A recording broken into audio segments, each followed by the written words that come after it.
Hey all you good looking people, we're up here in the mountains today because Panasonic Australia were kind enough to lend me this new 18mm f1.8 S lens for the S series bodies of Lumix cameras. So I'm gonna take it on a test run and use it in real world scenarios. There's plenty of videos on the hard and fast technical facts about the lens, so you aren't gonna get that from me. You're gonna get real world examples of how it will be used. Anyways, pack those camera bags, fill those water bottles, and lace up those boots. Let's go.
Hey, so I'm out here for day 2 of testing this 18mm out at Garigal National Park.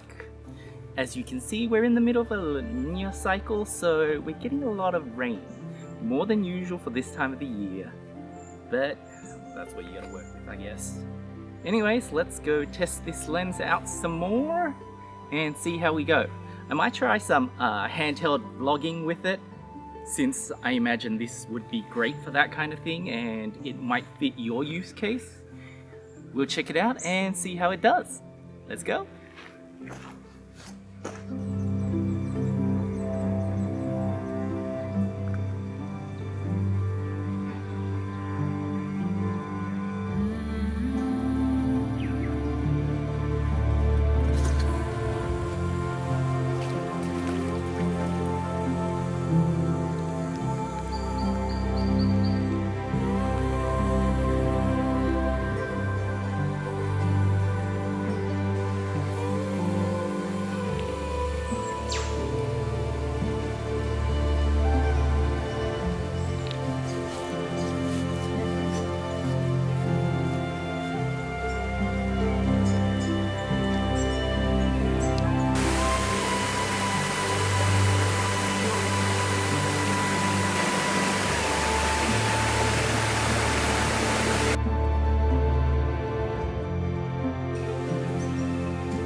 I've packed away the tripod for a bit, put it in my bag, to test the 18mm for vlogging.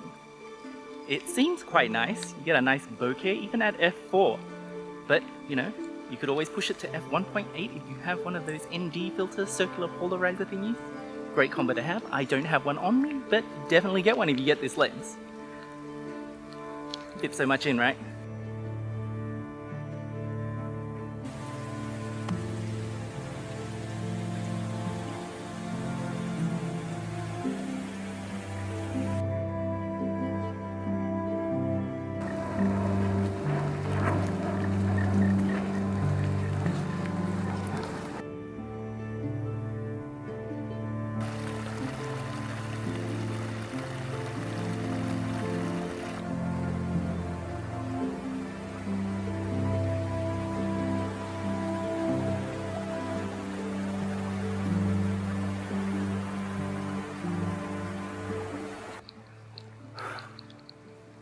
Well, I'm feeling rather sorry for myself. You saw that water. Guess who fell in crossing it? Not the whole way, but I stumbled no less. Wet rocks are very slippery. Don't forget that, kids. I really do hope you appreciate it. Back to it.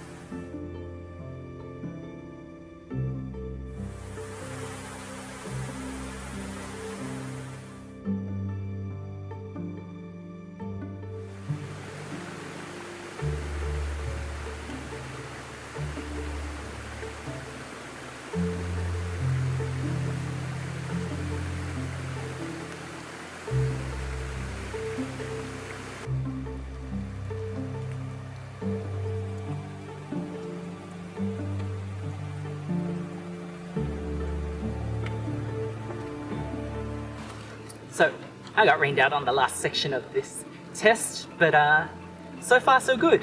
The tracking is amazing compared to previous lenses and other ones I've used, especially the Sigma ones. They haven't been so great. Definitely great for vlogging. Perfect focal length. Enough room to capture what's around you, and at f1.8, plenty of background blur, even at f4. Anyways, we'll keep testing this out and see what we think of it together, or maybe just my opinion since I'm the one testing it. Hey, on to the next bit.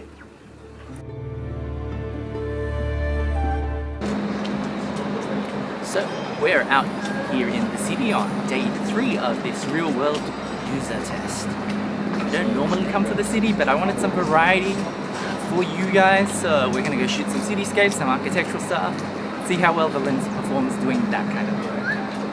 Anyways, let's get going and see what we can create.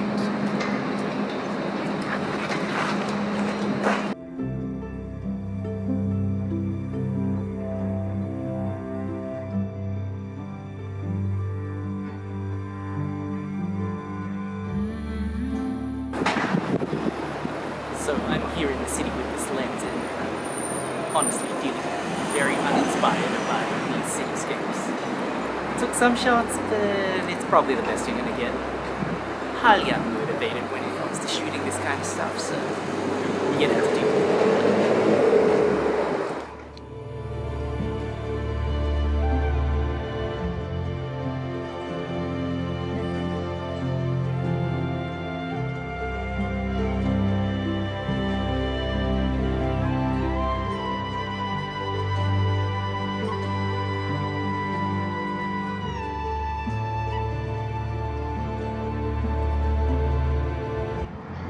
So that was the real-world user review of the Panasonic 18mm f1.8 lens. Can I recommend it? Yes, if you're someone who likes shooting landscape, especially taking it from day to nighttime, great lens. The f1.8 aperture would be ideal for low light stuff, especially if you're someone who likes to shoot astro. Unfortunately, I was unable to get out and do that due to this weather. It's been around for like the past 3 weeks. That's ridiculous. Talk about terrible timing, right? Thanks, nature. Anyways, its size makes it perfect for gimbal use, so definitely check it out if you're someone who shoots with the Panasonic line, loves using a gimbal, and needs something nice and compact. I think that the lenses are designed that way, so they're all similar sizes, so you don't need to rebalance the gimbal. Ideal for that. Its size also makes it ideal for packing in your camera bag when going on long hikes, which is sort of my realm, and I appreciate the weight saving, obviously. Should you get it? Yes. If you're someone who has space for it, has a use for it, definitely. It's a great quality lens, won't be disappointed, and hopefully this review kind of gives you an idea of whether or not you should be someone who picks it up. Anyways, what else can I say? The AF tracking is brilliant on it. It seems to perform better than previous Panasonic lenses. I don't know if that's something with the new motor in it or something, but it definitely doesn't seem to hunt as much. It also doesn't seem to do that weird back focusing thing that you see sometimes. Anyways, I hope this has been helpful. I'll see you on the next one. Take care of yourselves, beautiful people. Bye!